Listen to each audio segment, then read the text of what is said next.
এই মন্ত্রটা যদি আপনি একবার জপ করেন, দেখবেন জীবনে যত দুঃখ কষ্ট যা আছে সবকিছু আপনার জীবন থেকে দূরে সরে যাবে। কৃষ্ণায় বাসুদেবায় হরে পরমাত্মনে প্রণতঃ ক্লেশনাশায় গোবিন্দায় নমো নমঃ। কারণ ভগবান শ্রীকৃষ্ণের এই মন্ত্র এতটাই শক্তিশালী। এবং কেন এরকম গুলো কাজ করে মন্ত্র আপনার জীবনে জানেন?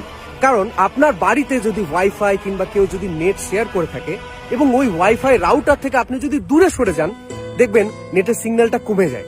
এটার মানে এটা নয় যে ওয়াইফাইটা আপনাকে সিগন্যাল কম দিচ্ছে, আপনি দূরে সরে যাচ্ছেন তার জন্যই সিগন্যালটা কিন্তু কম পাচ্ছেন। তেমনি ভগবান শ্রীকৃষ্ণ কোনো দিনই আমাদেরকে দূরে সরিয়ে দেন না, তিনি সবসময় আমাদের পাশে থাকে। কিন্তু আমরাই মানুষ সবসময় মায়ার বন্ধনে বেঁধে যেতে চাই। তার জন্য কোনো সময় আমরা এই ভগবান থেকে অনেকটা দূরে সরে যাই। তখনই আমাদের এই মন্ত্রের প্রয়োজন হয়, তখনই একাগ্রতার প্রয়োজন হয়, তখনই মেডিটেশন ধ্যানের প্রয়োজন হয়।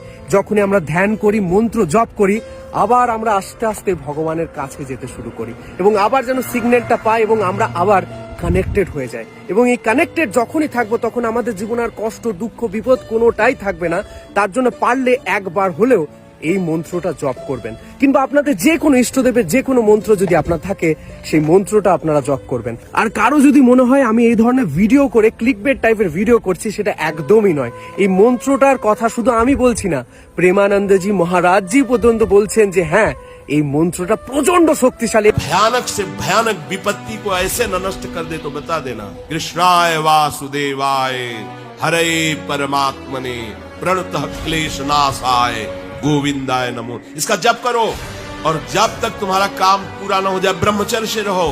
আপনারাও এই মন্ত্র জপ করে কারা কারা ফল পেয়েছেন অবশ্যই কমেন্ট সেকশনে জানাবেন। দেখা হবে নতুন কোন এপিসোড, নতুন কোন সফরে। ভালো থাকবেন, সুস্থ থাকবেন। জয় জয় শ্রীরাম।